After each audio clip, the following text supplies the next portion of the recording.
3 4 5 చూడు లేడు ప్రేమ్. ఈ ప్రేమేడు మాయమైపోయాడు.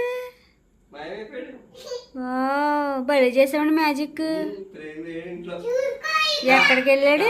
మనం వెళ్ళిపోదా? ఎక్కడికి వెళ్ళాడు? మనం వెళ్దాం. ఎక్కడున్నాడు? రా రా. ఎక్కడ కనిపించట్లేదే. ఎక్కడున్నావు? కనిపించట్లేదు. ప్రేమ్ దా. ప్రేమ్ లేడు కదా. బుజ్జమ్మదా మనం బయటికి వెళ్దాం. నాడు వెళ్దాం. అలా వెళ్ళి పానీపూరి తినొద్దాం. ఈ లోపు వస్తాడులే. ఎటు వెళ్ళిపోయాడో మరి పిల్లడు. వస్తాడు ప్రేమ అప్పటికి మాయమైపోయాడు కదా. మాయం చేసేసారు.